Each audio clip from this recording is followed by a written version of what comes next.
Okay, so doing a little bit of lapping tonight. A few stones out on the counter over here to my right. In the sink right now, I have this Ozuko Copa. Nice size, nice thickness. I've actually started lapping it already. And what I'm doing, I'm getting this prepped up. I'm gonna seal it.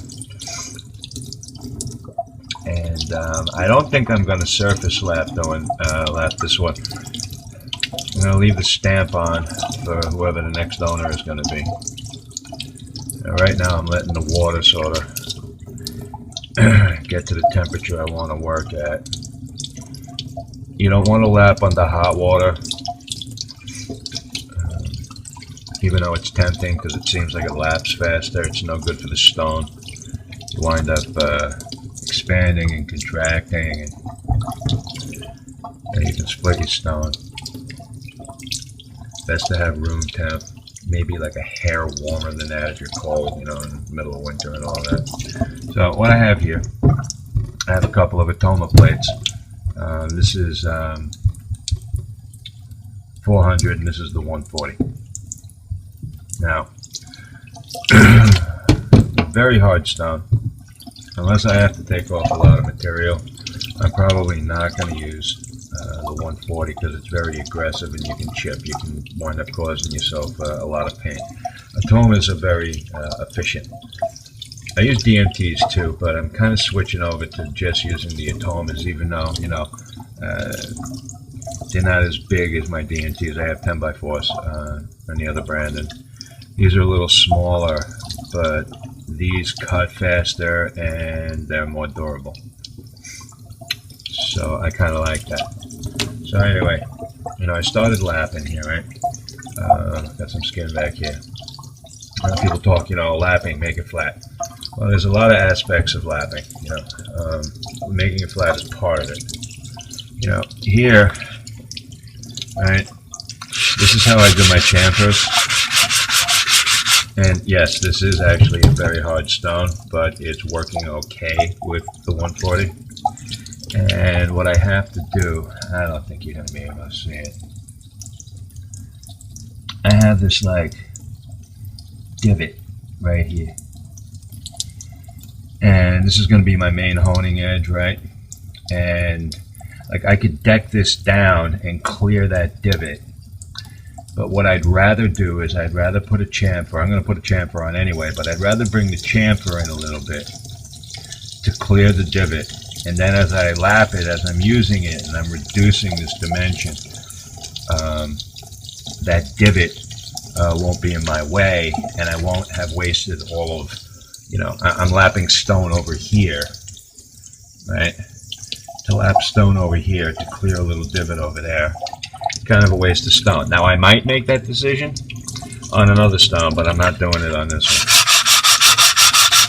So I'm going to work on this chamfer, decent pressure, and believe it or not, I can actually feel that divot in the feedback. I'm just about clear. A little tiny smidge left. So what I'm going to do is I'm going to increase the angle a little bit. Well, decrease it actually.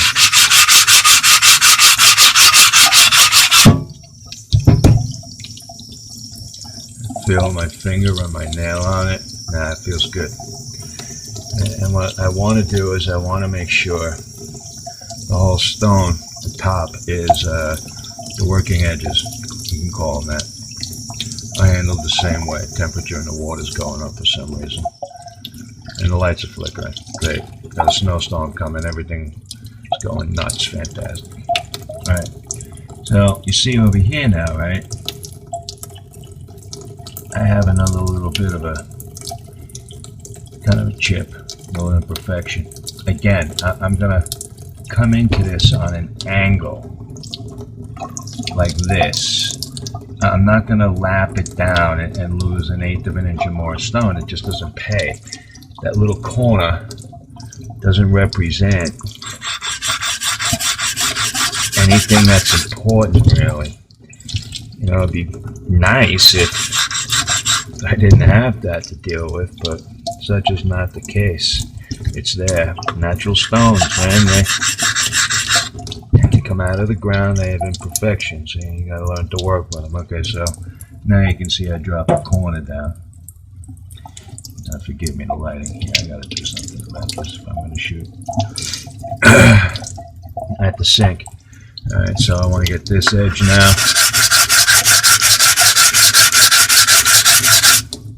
Alright. Feels good. This feels good over here. Alright, now you have an angle here. You really don't want that to be a point, so you want to roll over that. See? Roll. And a little bit of a chamfer there. Does it feel good? Yes, it does. I'll check all of this again after I seal, make sure I didn't miss anything. But this is basically how I start off. Alright, now what I do is I go to each corner.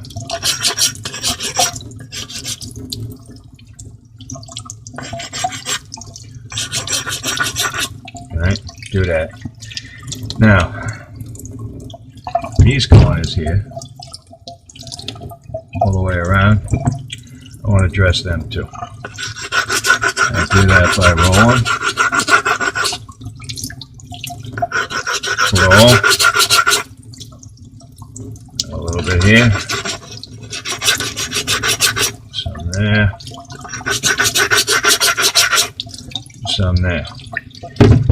Now, the bottom edges.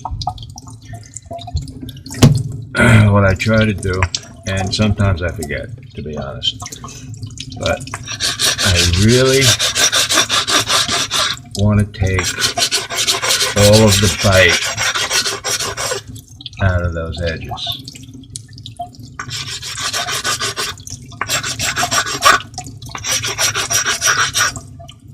All right.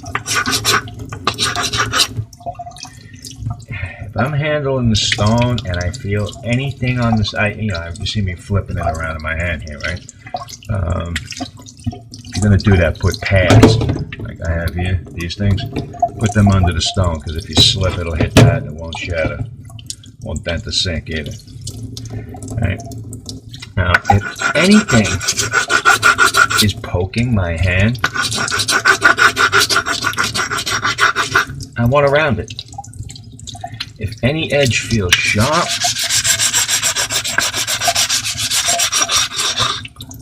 I want to round it. All of those sharp corners and edges, they're liabilities.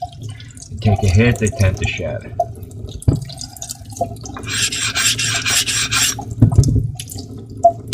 Now I'm going to seal it up, and now I want it to be comfortable in my hand. I want to be comfortable if I'm moving it from one location to another. This edge still feels a little unfriendly. I'm just trying to round it nicely. Yeah, this one feels a little aggressive.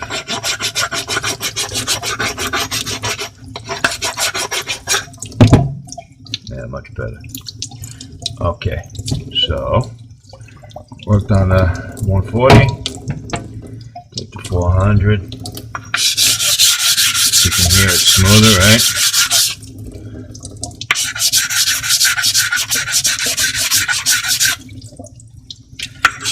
Now, someone's going to tell you you don't need to do this. I'm going to tell you that doing this is very helpful. I'll explain why in a sec.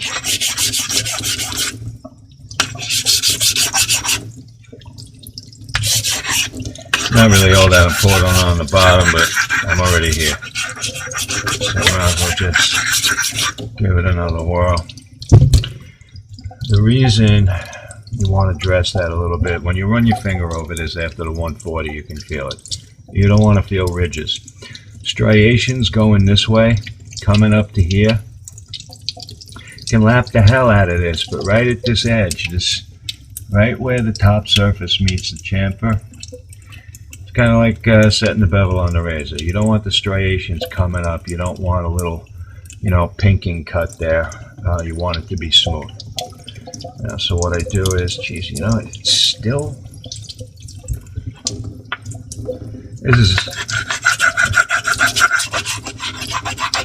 This is kind of a hard stone. It's a really hard stone. It came in. I honed on it without lapping it, which is a little odd. But I really wanted to put it through its paces, and I knew I was getting a really hard stone because that's what I asked for, and my friend, he knows what I like. And man, honing on this is a dream. Alright.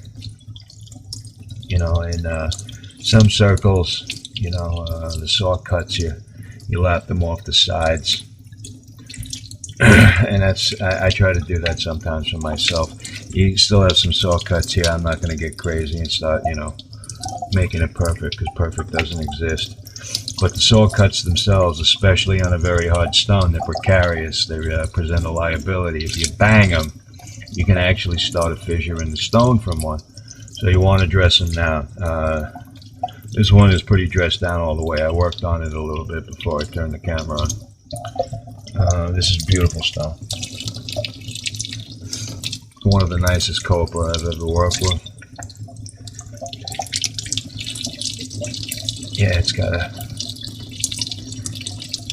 that hard glassy feel, and it's really nice. So what I'm going to do is I'm going to take a Atoma and roll into it, polish the chamfer a little bit. Just go over all the edges and points. You want it to be as comfortable as possible. You don't want to feel the stone poke you ever. If it's poking you, then it's too sharp, and dressing it down is called for. That's my opinion. Someone else will tell you I'm nuts.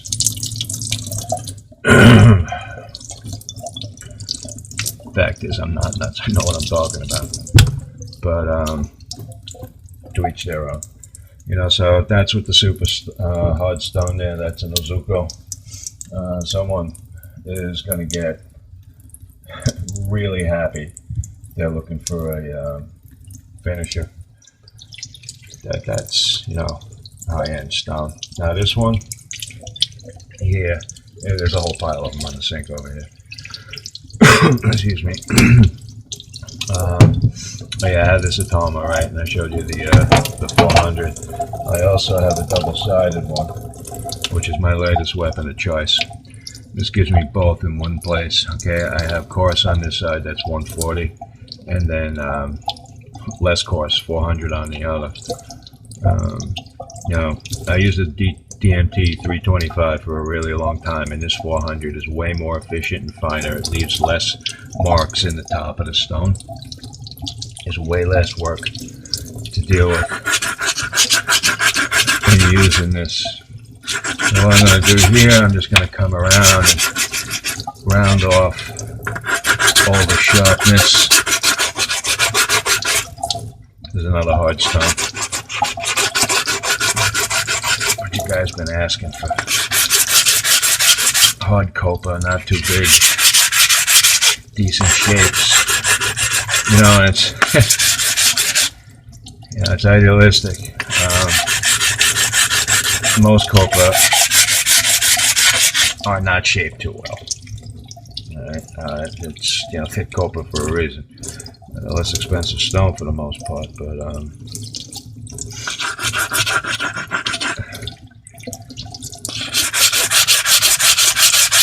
cut one long cut. When you find a copper that has good shape, a nice rectangle, that is something special. Sometimes you give up shape for performance. A little while ago I finished the Karasa. It's sealing now. Well, it's curing. I sealed it already. My God, it's so hard.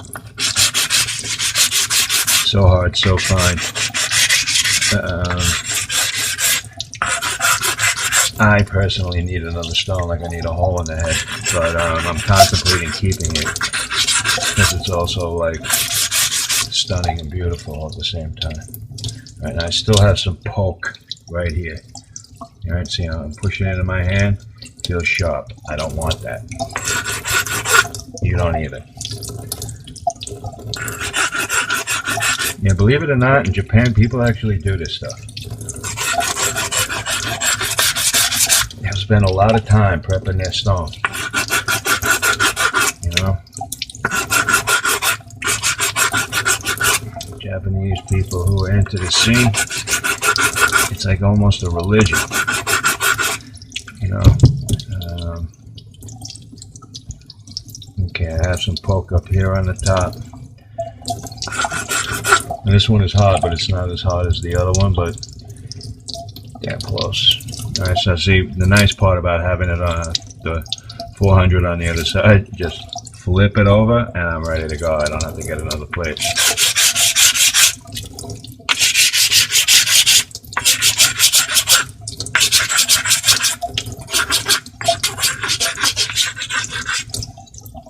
You know, you don't have to approach this with surgical precision, but you really do have to pay attention. You know, you don't want to lap a stupid angle into the bevel, and you don't want to take off more width, you know, because you're taking off like, I don't know, 1/16 of a 32nd of an inch over here on each side. You don't want to take off too much more than that if you don't need to. If you need to, you do it. I mean, it's just part of life.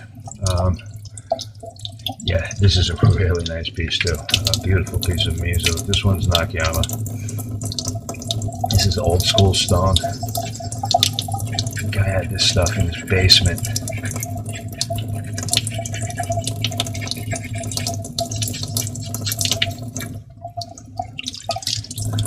Or something. Because, I mean, like, look at that skin. It's like black ink. Yeah, I had a couple other stones with skin residue like this. I don't really find that to be too beautiful. But lapping it out, as you can see, is going to take a lot of work, and I'll lose a lot of dimension. What I'm doing here right now actually isn't really attempting to lap out the skin. There's a lot of saw cut marks there.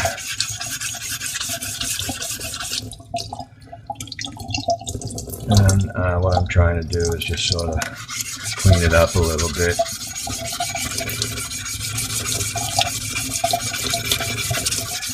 I mean, you know, this is a fresh 140. This thing is incredibly efficient right now.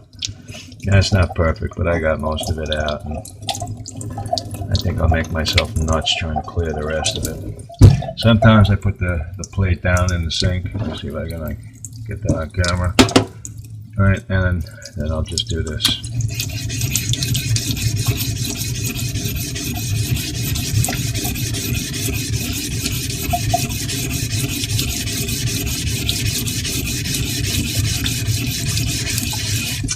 You know, and you watch videos and you see people talk about doing figure eights and all kinds of whatever, and you know, that's all fine. What you really got to pay attention to, though,